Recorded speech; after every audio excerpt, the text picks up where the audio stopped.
Hello and welcome to our brand new episode of the Daily Debate. My name is Ahmed Nader and tonight we're going to focus on the women empowerment as we have seen achievements in this important field for the future of women and the future of the country in general under the directives of President Abdel Fattah al-Sisi over the past decade, and of course looking forward to more achievements and more successes in this domain in the upcoming presidential term under President Abdel Fattah al-Sisi. But we will be starting, however, with the main top stories that took place on Monday, as President Abdel Fattah al-Sisi on Sunday followed up on the progress of the ongoing technological upgrades to the courts and the litigation systems across the nation.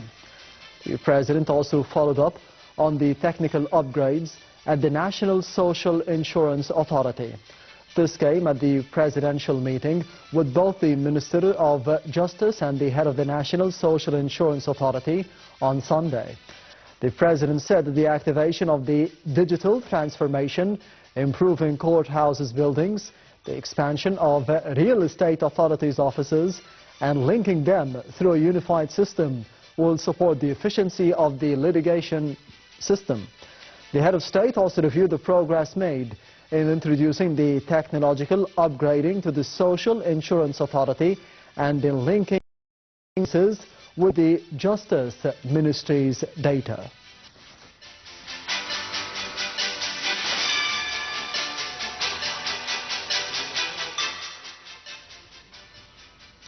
On Sunday as well, President Abdel Fattah al-Sisi received the chairman of the U.S. Joint Chiefs of Staff, General Charles Brown, and his accompanying delegation in Egypt.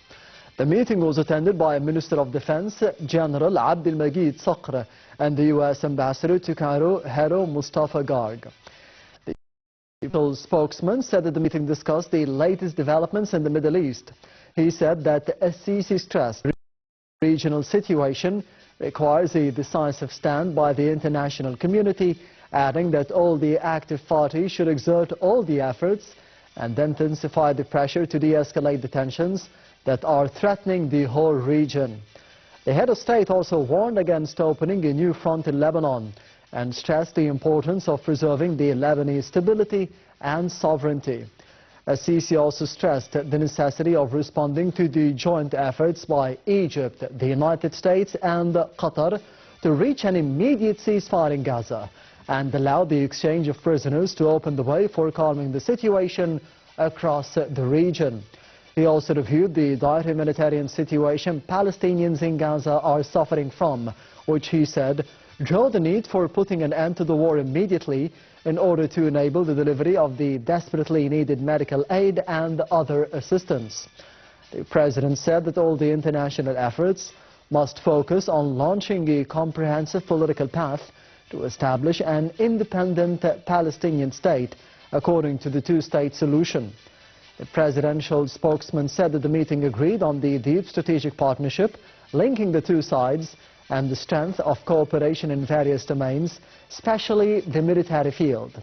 He said that the U.S. Joint Chiefs of Staff expressed appreciation to Cairo's pivotal role in support of stability, peace and security in the region and keenness to expand the military cooperation to achieve the mutual interests.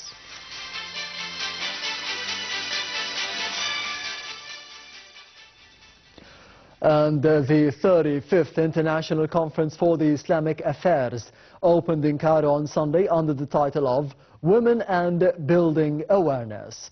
Addressing the event, Egypt's Grand Mufti Dr. Nadir Ayad said that Islam regards the women as responsible individuals, caring for their husbands and bringing up the children. Speaking on behalf of Al-Azhar Grand Sheikh, he said that Islam gave great weight to the women's role in preaching and education. He said that Islam has stressed the need for comprehensive knowledge and that the awareness is the base for advancement. The Grand Mufti said that the conference is a proof of belief in the women's roles in general and in the keenness by the institutions to implement the women empowerment. Ayat said that Islam has pioneered in the freedom of women and preserving their rights. He also said that the role of the Ifta House is to issue the fatwas that reflect the right line of religion and statements that contributed to development. The two-day conference tackles the role of women in building religious and cultural awareness and in serving the society. The Egyptian experience in women empowerment, tolerance and coexistence, and establishing peace also topped the agenda of the conference. The Ministry of Endowment said that the message of the conference stresses the importance of women participation in the social, political, economic and religious activities to make the world more just, more peaceful and more secure. It also said that the conference, the first of its kind to witness by women preachers, is being attended by 60 countries and over 100 international figures and representatives from the Islamic institutions.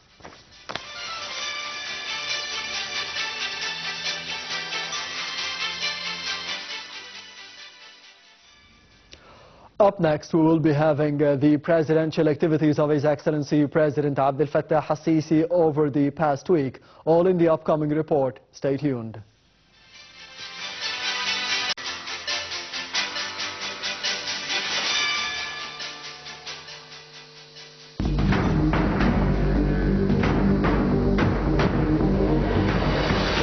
President Abdel Fattah al-Sisi holds a meeting with the Prime Minister and Minister of Religious Endowments to follow up on the action plan of the ministry over the coming period.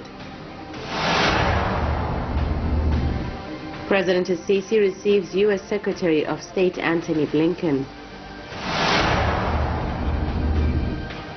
President al-Sisi receives Mrs. Amina Mohammed, the Deputy Secretary General of the United Nations, to discuss means of reinforcing and distinguishing historic cooperation between Egypt and the United Nations. President Abdel Fattah al-Sisi gives directives on referring the recommendations of the National Dialogue to the government and speeding up the necessary procedures for activating the agreed-on recommendations. President al-Sisi follows up on the government's work programs in the sectors of agriculture and water and ways of providing the needs of agricultural and water projects. President Abdel Fattah al-Sisi receives a phone call from U.S. President regarding the efforts of intense mediation exerted by both countries to reach a ceasefire and a prisoner swap deal in the Gaza Strip.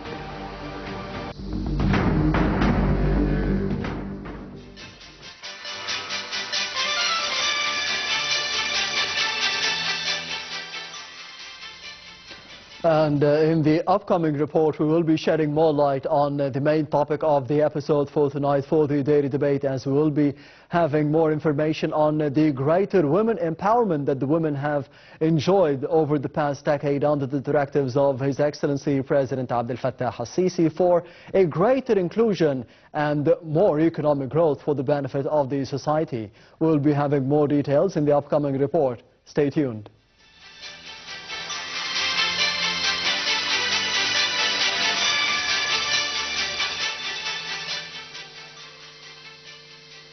The Ministry of Planning, Economic Development and International Cooperation issued a report highlighting Egyptian women's role in society and affirming that Egyptian women represent symbols of giving to their families and offering their full support to their country, contributing actively to its building and development.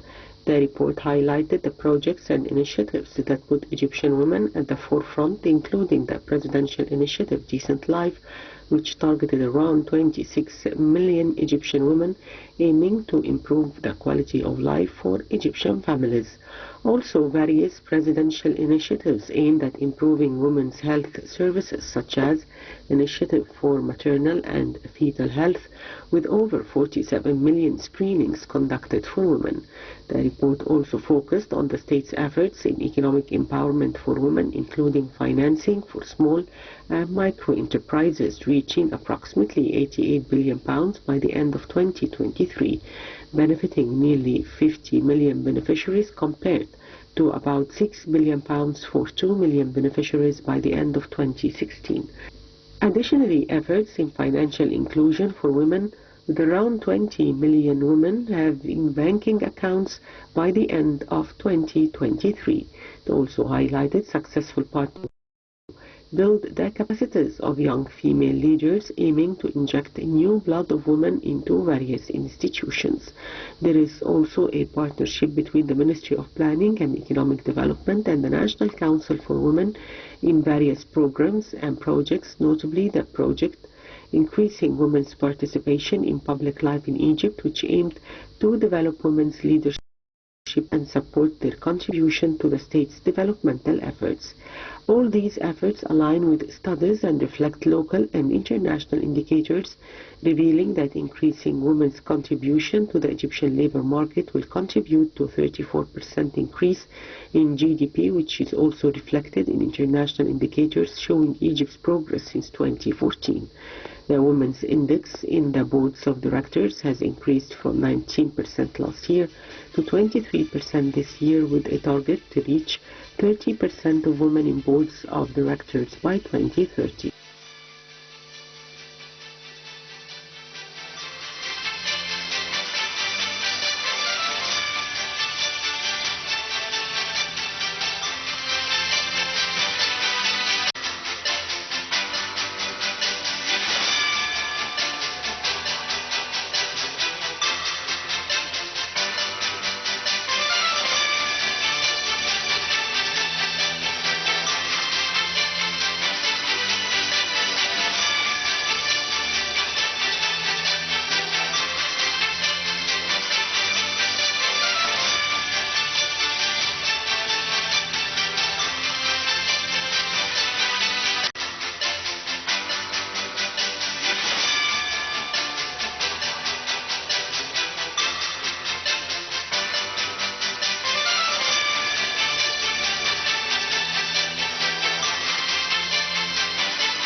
Welcome back. You're still watching the Daily Debate, and I'm honored to be having with me over the program for tonight Dr. Magda Bagnied, the Associate Professor and the Head of the Radio and Television Department. Thank you very much for being with us tonight. Thank you for inviting me. Anytime. Of course, the main topic for today is to be speaking about the gender equality, about the women empowerment and the successes and the achievements that we have had over the past decade under the tenure of President Abdel Fattah al-Sisi and according to the directives of the political leadership.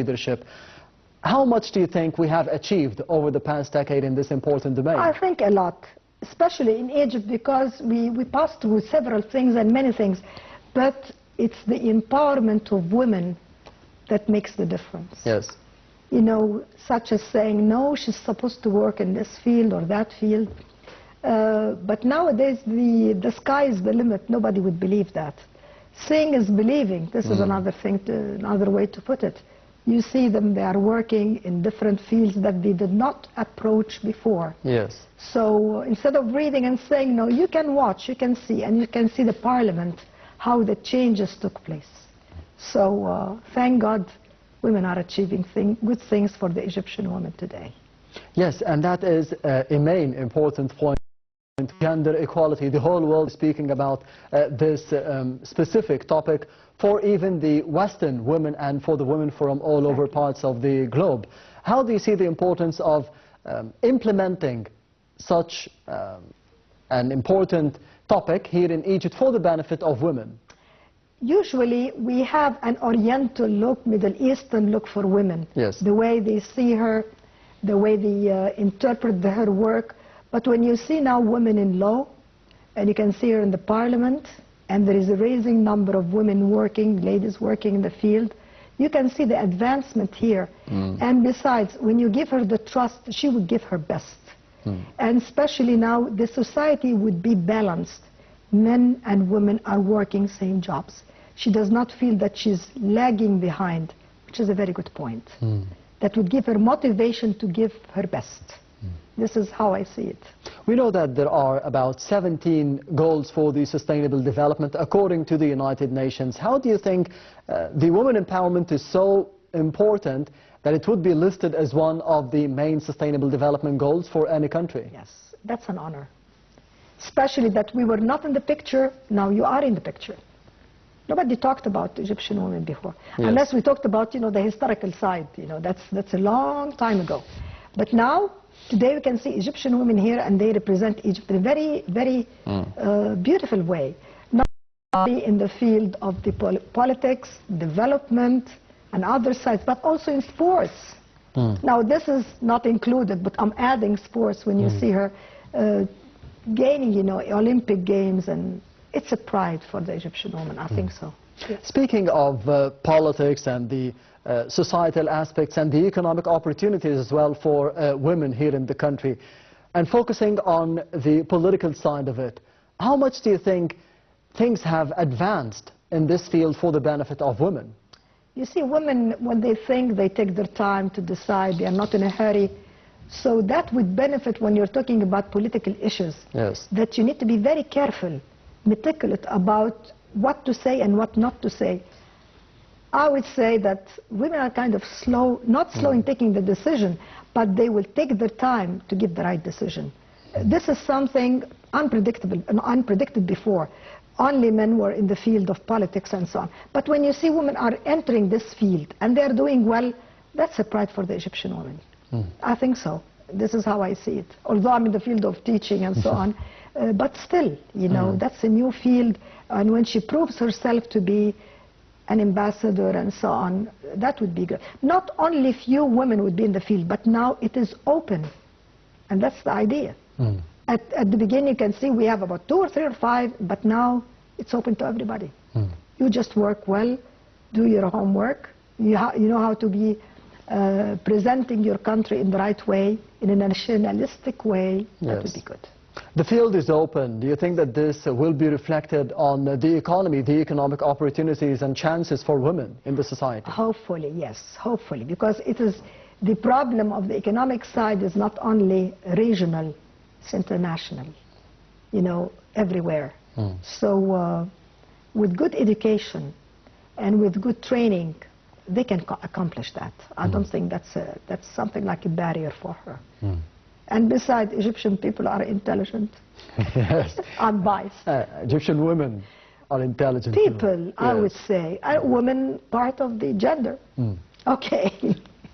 Do you think that this will be reflected on the social standards? Because we have seen over the past decade initiatives to be leveraging the social standards of the Egyptians, to be leveraging the economic standards of the Egyptians as well. One of them is a decent life, for example, targeting millions of Egyptians living in thousands of villages all over the country. Do you think that this will be reflected and seen on the ground for the near future, for the upcoming 5 to 10 years? I'll tell you what, you know, the reflection of this does not come overnight. Yes. But with the accumulation of having the best women that can work in the field because they have the enthusiasm and they feel satisfied that they are appreciated, that will make her skill in her work. And that will be reflected even in the international field as well. I'm looking to that, not only in Egypt. She will feel proud that she's doing something and the country will say, okay, in Women's Day we'll appreciate such and such a thing. But when this is something like, did you see the Egyptian woman doing such and such a thing? That's a pride for us. For men and women, I'm not talking about women only. So I would feel happy about it. I'm a woman myself. Yes. How do you see the importance of the presidential initiatives in general? One of them is the Decent Life Initiative. I think that was important. I mean, how could you, depend only on the male society and they work and do. But now this is equal, like you said, you're talking about gender. Both of them are working. We needed that years ago, but maybe this is the time for it. Maybe this is the time. But it is important, yes. The Decent Life Initiative is aiming to be getting more services to about 26 million Egyptian women. What are the other fields that you think women need to be having more assistance in for the future? Let me list with you again. Yes. Let me list what jobs they didn't have and they have now. Yes. Could we talk about law? Could you talk about military? No. Yes. I mean today. Not before. Not before, yes. I'm talking now. So you will see fields that women will excel. Look at something else. Look at our Egyptian women, or the young ones, when they excel in the field of, say, biology, invention, and there are a lot of them. One from Tanta, one from here, and even not from Cairo. Yes. Even from the governorate. Now, this only will not raise her name, but they will raise Egyptian name as well, which is something that we have to be proud of again, which is good. For women to be advancing in fields like biology and science and inventions, yes, we need more inventions and we need more advancements in the field of green technology, green energy, to be boosting the climate, not to be boosting, to be having other effects of the global climate change, negative repercussions on Egypt, to be having other solutions for that. How do you think women could be battling that? You just give her the trust. Give her the responsibility and the trust. And I'm sure she will prove herself to be doing a good job. It's a simple thing. Give her the trust and give her the time and give her the job. And she will do it. But it will take time to excel. That's for sure. At the beginning, they will go in the field. Maybe it's a little bit mediocre, but with the time, they will advance. And their advancement is for our benefit. Definitely, yes. This is our benefit. When you look and you find Egyptian ambassador here, and maybe somebody who would be like a consultant in political issues outside Egypt, not only for men. Yes. Women would do it. It's like they're working together. It's the whole society. You're uniting the whole thing. And especially when you're abroad, and then you'll find a woman that's representing Egypt, that would be a pride again. I'm talking everything about pride, but I believe it. I believe in that. Yes. We are proud of our Egyptian women, yes. Of course. How do you see the opportunities, the equal opportunities given under the tenure of President Abdel Fattah al-Sisi? Is it enough? Do we need more? Actually, with the time, you would need more. You mean you can open the door, but you have to make sure that those people are inside their new jobs, they are excelling. But it will come step by step. Nothing happens overnight. Yes. So I wouldn't worry. I wouldn't worry about that. How do you see the importance of the National Council for Women and its role in the society? I'm sure they are doing a good job. Otherwise, we wouldn't hear about it. As simple as that. Do you think they are encouraging women to be having better opportunities, to be getting more jobs, to be getting a better life standard? No, she would be a representative for other women. Yes. When I see, for instance, like a role model for me, and she did such and such a thing, beautiful things, you will try to be like her. I mean, I'm talking about women. Yes. And also that will make some men, young men, if women are doing that, we can do it as well. It's vice versa of what happened before. If we can do it. If he can do it, I can do it. So it becomes like a challenge, and it's what is the word I'm trying to think? It's contagious. Yes. You know, and this is what you want for your country. You want people to think positively and do their job in the best way. And if she feels that she's under the spotlight, then she will be very careful. I mean, if she's not in the spotlight, who knows? So this is important too. Yes, Doctor, allow me to be going to the other report of the daily debate for tonight, focusing on 6 different initiatives to be having more women empowerment in Egypt for the near future. We'll be having more details in the upcoming reports, so stay tuned.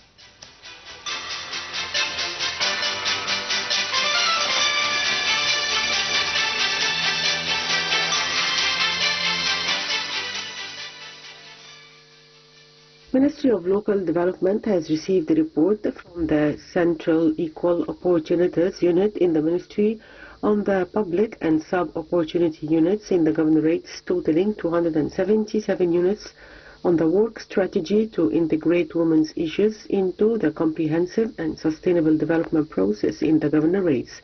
This comes in light of the interest of the Ministry of Development local women's role in the renaissance of societies and their ability to bring about positive change in all aspects of social, political and economic life, and implementation of the mandates of the political leadership to empower women, raise their efficiency and build their capabilities.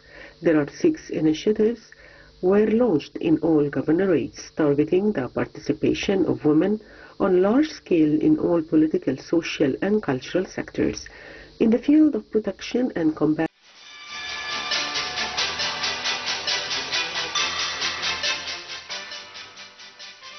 Welcome back. You're still watching the daily debate, and we apologize for the technical glitch. I'm honored to be having with me over the program for tonight Dr. Magda, the Associate Professor and the Head of the Radio and Television Department. Thank you very much once again for being with us tonight. The honor is mine, sir. Of course, we were speaking before the report about the role of women, about gender equality, about the opportunities and the women empowerment here in the country. And we have seen throughout the report that there is an opportunity for entrepreneurship, because we have seen President Abdel Fattah al-Sisi speaking about more opportunities, more financing, bigger money to be given to the youth, to the young men and to the young women of Egypt, to be coming up with more ideas for a better future economically and socially. How do you see the role of the women and the young women to be coming up with bigger ideas, better ideas for themselves? That's a very good question. I think that all you need is a challenge. Young generation need to feel that they are in challenge and they can excel. Why? Because there is a competition. Once there is a competition, me first, I'll do it. You know, also I happen to teach course about gender. Yes. So you know the psychology of how boys and girls think at a certain age. When you give them the opportunity and they want to be the best, they will do it. So you need something like that, you know, so that they can think that me first, I'm number one. So this is how it starts. I agree in this way, and give them the challenge, and then they will work on it. And you will be surprised how much they can think and how could they reach something that we, the elder people than them, will not think like them. You know, they are the generation of the mobile, unfortunately, and technology is there. So they can pick up more quick than us, you know. Excuse me, I have a little bit cold. No, it's okay. There is more technology, more advanced technology. Mobile phones, you've mentioned, the social media, as we have seen over the past decade. How can we be using those relatively new things for the this generation and for the upcoming generations for the benefit of themselves. Let's talk about not only the youth, yes, but the education of the people themselves. We are educating ourselves. Remember when the mobile came, we were young. Yes. But some people were younger, and they caught up with that. You know, yes, they can catch up with this, you know, technology. Technology will lead you, unless you make sure for everything there is a plus and minus. Not all good things are presented through social media. Yes. And telephones, you know, I'm talking about the mobile. They say that the dangerous thing was the invention of the mobile. Because with a kid watching everything, and it's not his age, he will mature quickly, but it could not be in a positive way. Because what is going to be presented to him at what time? Parents have to be careful with such, you know, gadget or invention. Social media also, I like to make a comment about social media. At the beginning, when we were teaching and talking about the social media, we usually look to it from the point of view as being negative and presenting things that we do not like in our society. Yes. But think politically. Now, is it the news that presents what is happening in Gaza, for instance? Or is it the social media that wake up the world to see what is actually happening, even from people that you did not expect them to react in such a way? I mean, people in the country where they take the role with Israel more than us. I'm sorry to talk about politics. I do not like to do that, but I'm seeing a change in the world when somebody burned himself in the United States because of the cause itself. A soldier.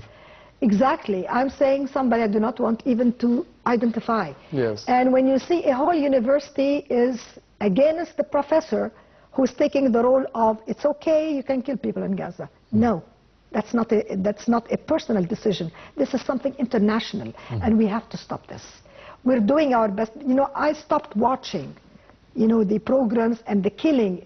I couldn't sleep, you know, when you think about this happening to your place, to your people, to your country, to the young ones. It's haram, you know, it's not acceptable. Social media played a role, not only in the triviality and the trivia, but now they started to change ideas. I mean, when you see certain countries, they say no more boycotting, even in aeroplanes and international.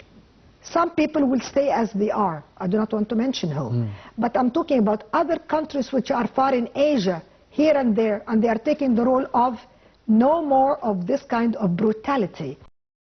You know, raiding a race. Who is the one to take a decision like that? It's just too much. It's just too much. And even when you write in the social media, especially in places like, you know, Facebook, you have to be careful because, okay, you're talking this way. If you talk more, I'll ban you. You'll stop. But what I'm saying is social media is coming from the country that you never expected them to take such a reaction. I'm very happy with this. But the news sometimes is governed with the policy of the press, of the policy of the network or the newspaper, and this is everywhere.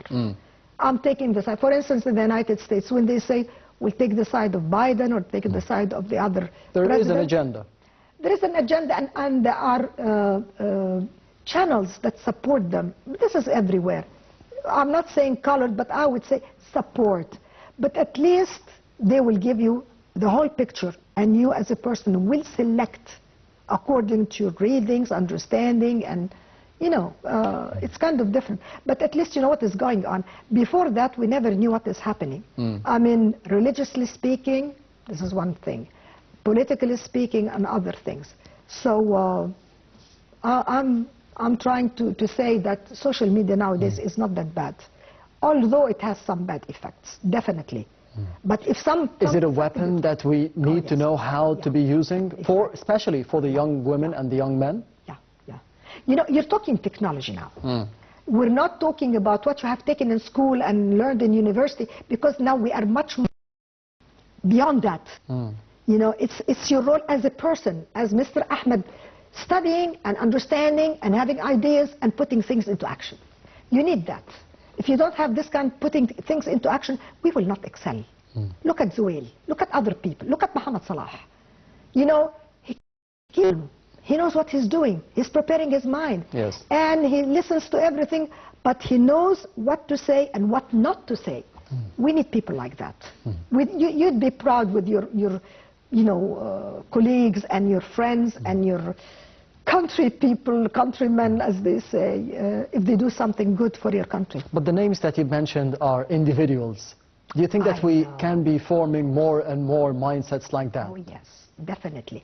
You need better education. Can I say that? We need better education. Yes.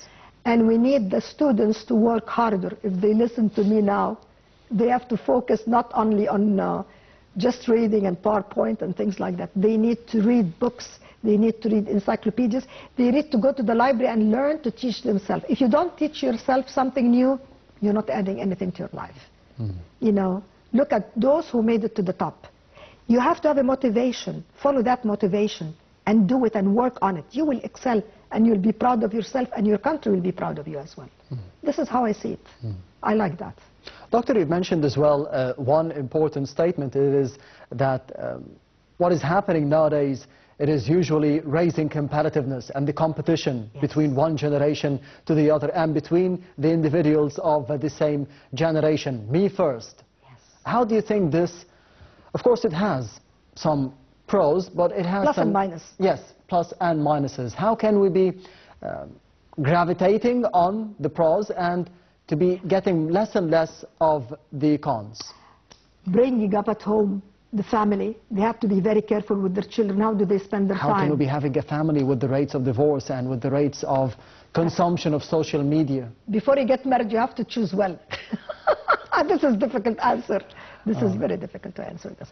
What I'm saying is that when you read something, try to read something good. Do not read any trash and spend your time in nonsense, because you will pay for every time that you will lose. So how about being optimistic about you'll do your best? You're becoming a great person. You work on that. It's not your parents. When you succeed, you are the one to succeed. Parents will, of course, be proud of you, but you will be proud of yourself when you find yourself achieved something. Read the story of success. It's beautiful. I always admired, the story of successful people. How do they do it? Read about that, but not only triviality that will take my time. This is how I see it. For women and for the young women, especially being consuming and all the hours that we see every day on social media and the mobile phones, do you think that they will be, in the future, better mothers with better choices? I'll tell you something. Now, if you're, say, professor, okay, or you're working on something, you would love to hear that some of their students would be telling you something like, we one day would like to be like you. You become a role model. To inspire them. Yes. You hear something like that, I feel proud about it. When I heard some of my students telling me that when I just finished my PhD and I was teaching early at the university, you hear something like that, you will do your best because you would like to be ahead of people, but in something that would benefit people as well. But not in anything. You understand that also there is something that not all the technology is good. Some of them, they're not good. Yes. So I have to be careful. What am I reading? Do not spend your time in triviality. Spend your time in something which will raise you and make you up a little bit, like a grade more. You will get all the respect and you will have the success as well. We need better education, as you mentioned, but as a media conglomerate, for example, do you think that we need more public awareness, we need more public campaigns to be raising awareness for the young women and for the young men and for the society? Media. Okay, problem of the media. Who is running the media? What kind of mentality are ruling in that? If they are bright people, you will attract the right people to be with you. If not, you'll be mediocre. That's my answer. But anybody today would say, I studied media. Okay, show me. Some dancing, some belly dancing, and boys and girls. I mean, I have seen some of the tapes, sometimes TikTok. Somebody is taking his degree and he's dancing like a belly dancer. Oh my God. I have to say that because they will watch that. During graduation. Exactly. Maybe you have seen that. Everyone has seen that. I thought, what is going on, when you see something like... You want people to be happy and proud and say, look at him. He will set example for other people as well. This is how I'm thinking. Yes, Dr. Magda Bagnied, the Associate Professor and the Head of the Radio and Television Department, thank you very much for being with us tonight on the Daily Debate. I thank you very much, and it's my pleasure to come and talk to Nile TV all the time. The pleasure is all mine. Thank you. And this brings us to the end of the Daily Debate for tonight. Thank you for watching, and goodbye.